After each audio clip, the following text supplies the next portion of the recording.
The average person spends hundreds of hours every year cleaning.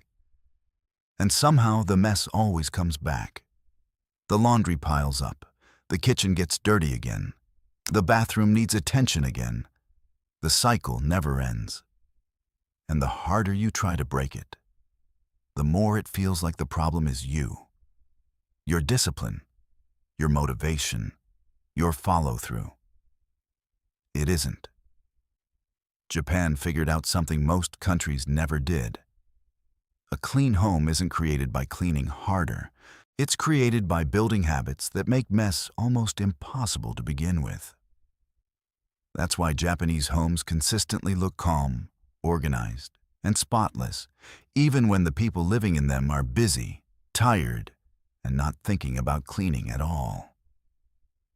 Here are 7 of those habits, and why each one works in a way that willpower never will. 1. Shoes at the door. Most people think removing shoes at the entrance is a cultural tradition, a politeness ritual. Something Japan does because Japan does it. It's actually one of the most effective cleaning systems ever developed. And the results are measurable.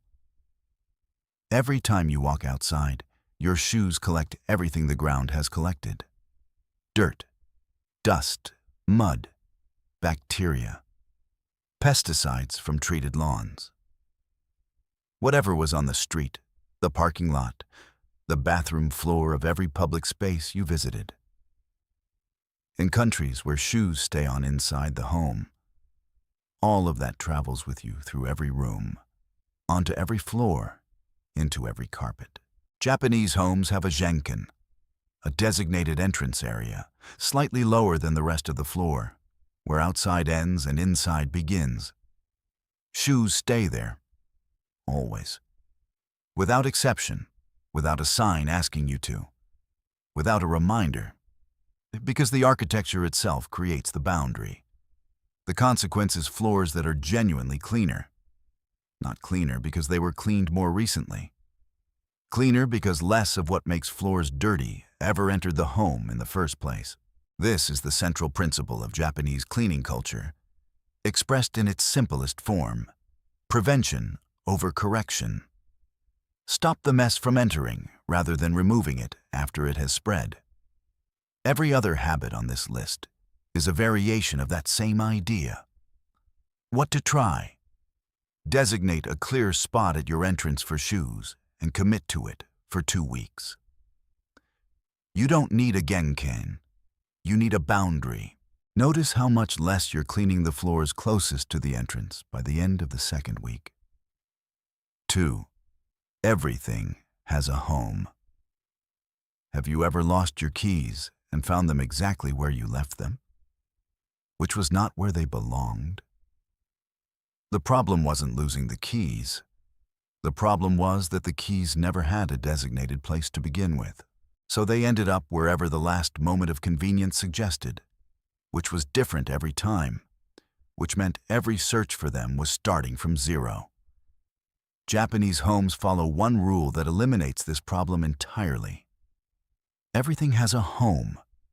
Not most things, not the important things. Everything. Your bag, your jacket, your umbrella, your charger, your mail, your scissors, your tape. The small objects that accumulate on surfaces and gradually become the visual noise that makes a home feel perpetually cluttered. Each one has a specific place it belongs, and returning it there requires no decision because the decision was already made. When objects have addresses, putting them away is not a chore. It's a gesture. The same gesture every time, requiring no thought, taking almost no time. The bag goes there. The keys go there. The jacket goes there. When objects don't have addresses, every act of tidying is a decision. Where should this go? Is this the right place? Should I deal with this now or later? Decision fatigue accumulates. Later wins. The surface fills up.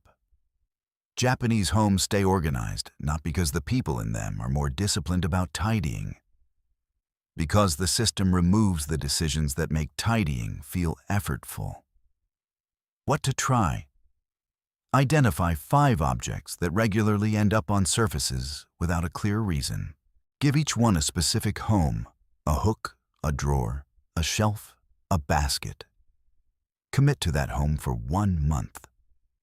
Notice how the surfaces they use to occupy stay clear without any ongoing effort. 3. They don't keep things they don't need. The biggest reason homes are hard to clean isn't dirt, it's stuff. Unused gadgets on counters that need to be moved before the counter can be wiped.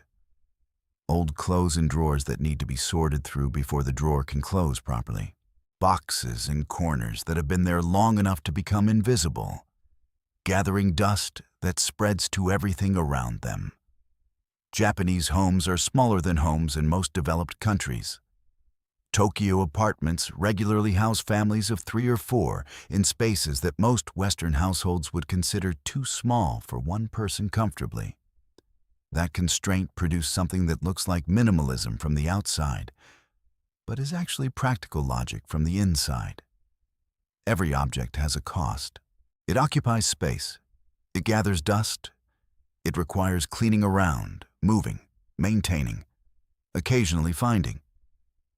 And when it's no longer useful, when it's past its purpose, past its season, past the version of life it was purchased for, it becomes pure cost with no return. Japanese households remove those objects. Not dramatically, not as a philosophy project, but as a practical, ongoing evaluation of what earns its place and what doesn't. The less unnecessary stuff present, the easier the home becomes to clean. Not because cleaning takes less effort per square foot, because there are fewer surfaces covered, fewer objects to clean around, fewer categories of things requiring their own specific maintenance. A home with less stuff isn't a deprived home. It's a home where cleaning takes 20 minutes instead of 2 hours. That time difference is the return on every decision to let something go. What to try? Identify 1 category of objects in your home: clothes, kitchen tools, decorative items, and remove everything from that category that hasn't been used in the past year. Don't reorganize it. Remove it. Notice how the space that's left feels to clean compared to before. 4. The 1-minute rule. This is the simplest habit in this video. It is possibly the most powerful. If a task takes less than 1 minute, do it immediately. Put the shoes away. Hang up the jacket. Wipe the water from around the sink. Throw away the receipt. Wash the cup. Fold the blanket. Return the item to where it belongs. Most messes don't appear suddenly. They grow. 1 item left on a surface becomes 3. 3 becomes 10. 10 becomes the kind of visual disorder that feels overwhelming to address. So it gets deferred again, and the next thing added to the pile feels less significant because the pile is already there. Japanese households break that cycle before it begins, not with a cleaning session, with a reflex. The jacket gets hung up because hanging up a jacket takes 8 seconds. The alternative, a jacket on a chair that becomes a pile of things on a chair that becomes a corner of the room that can't be used, takes considerably longer to address when the time finally comes. The 1-minute rule doesn't require discipline in the conventional sense.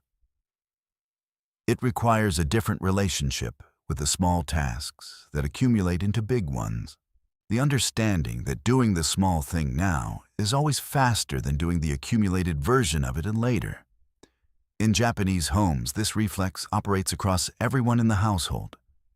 Not because it's enforced, because it's modeled, expected, and maintained until it becomes automatic. The home stays clean because no individual mess ever gets the time it needs to become a bigger mess. What to try? For 1 week, apply the 1-minute rule to every small task as it arises. Don't defer anything that takes less than 60 seconds. At the end of the week, notice whether your home requires the same amount of weekend cleaning it normally does. Most people find it doesn't. 5. Sorting trash like a system. For most Western households, trash is simple. Everything goes in one bag. Take it outside. Done. Japan treats trash as the final act of ownership, and treats it with the same care that ownership itself received. In most Japanese neighborhoods, garbage is separated into multiple categories: burnable waste, non-burnable waste, plastic containers, PET bottles, glass, metal cans, paper. Each category has designated collection days. Bags must be the correct type. Items must be prepared correctly. Bottles rinsed, caps removed, labels stripped where required. This sounds like a significant imposition. From the inside of Japanese daily life, it is simply what throwing something away looks like. The results extend beyond recycling rates, though those are among the highest in the world. The system changes the relationship between household and waste in a way that has visible effects on cleanliness. When every piece of trash requires a decision, what category does this belong to? Is it ready to be discarded? Has it been prepared correctly? The act of discarding becomes conscious rather than automatic. That consciousness reduces the careless accumulation of waste. The kitchen bin doesn't overflow because the act of filling it is attended to rather than ignored. Entire neighborhoods stay remarkably clean as a consequence of a system that every household participates in identically. The shared standard maintains the shared environment. What to try? Introduce one additional trash category into your home. Separate recyclables from general waste consistently for 30 days. Notice whether the change in how you think about discarding things affects how much you accumulate in the first place. 6. Cleaning floors on hands and knees. Most people clean floors standing up. A mop at arm's length, eye level 2 meters above the surface being cleaned. Japanese schools and traditional households developed a different approach. Zoken geik, cleaning the floor by hand, moving on hands and knees with a cloth, covering the surface directly and at close range. To most Western observers, this looks like unnecessary effort. Inefficiency dressed up as tradition. It produces a fundamentally different result. When you are close to the floor, you see what you would miss from standing height. Dust in corners that a mop handle can't reach. Small stains that blend into the floor pattern from above. Debris under furniture that hasn't been noticed because it hasn't been looked at from the right angle. Nothing escapes the attention of someone cleaning at floor level. The work is more complete because the perspective is more honest. Japanese children learn Zoken geik in school. The same schools where students clean their own classrooms every day. The practice teaches something beyond technique. It teaches that the environment you use is the environment you maintain. That closeness to a space, literal physical closeness, produces a quality of attention that distance doesn't. That attention follows people home. Adults who clean their school floors on their hands and knees as children maintain their own homes with a closeness of attention that is visible in the result. What to try? Clean one floor in your home by hand this week. Any floor. Kitchen, bathroom, entryway. Spend 5 minutes at floor level with a cloth. Notice what you find that the mop has been missing. Notice whether the floor feels different afterward. Not just cleaner, but more attended to. 7. Cleaning the toilet every day. In most Western homes, the toilet gets cleaned when it starts looking dirty. Japan follows a different timeline entirely. Many Japanese households clean the toilet every day. Not a deep clean, a wipe. A disposable cleaning sheet, 30 seconds, a quick pass around the seat and the surrounding surfaces. Then done. The logic is the same logic that underlies every habit on this list. Removing a small amount of dirt every day is dramatically easier than removing a large amount later. The toilet that receives 30 seconds of daily attention never reaches the state that requires the kind of cleaning most Western households dread and therefore defer. The deferral produces the very condition that makes the task unpleasant enough to defer again. The daily wipe breaks that cycle permanently. The toilet stays at a baseline that requires minimal effort to maintain. The cleaning supplies are accessible, the task is brief, and the outcome, a bathroom that is always at a standard the household is comfortable with. Requires no motivation because it requires almost no effort. Japanese bathrooms are considered a reflection of the entire home's cleanliness. The standard applied to the most private space signals the standard applied everywhere. A household that maintains its bathroom daily maintains everything daily. Not because the bathroom is uniquely important, but because the habit of daily small maintenance in one area produces the same habit across the whole home. What to try? Wipe your toilet every day for 2 weeks. Keep the supplies accessible, within arm's reach of the toilet, not under the sink. Time yourself the first day. It will take less than a minute. Notice whether the cleaning session you'd normally schedule at the end of 2 weeks is still necessary. 7 habits. None of them complicated. None of them expensive. None of them requiring time that isn't already available. What they require is a different understanding of what cleaning actually is. Not a task you perform periodically when the mess becomes impossible to ignore. A series of small gestures, maintained continuously, that prevent the mess from reaching the point where it requires a task at all. Japan didn't discover this recently. It has been building homes on this understanding for long enough that the habits no longer feel like habits to the people who have them. They feel like the obvious shape of a day. That shape is available to anyone, in any home, starting with one habit, maintained until it becomes automatic, until the next one is added, until the home stays clean without cleaning feeling like work. That's it. If this changed how you think about your own home, subscribe. Every week we look at what Japan does differently and why it works. See you next week.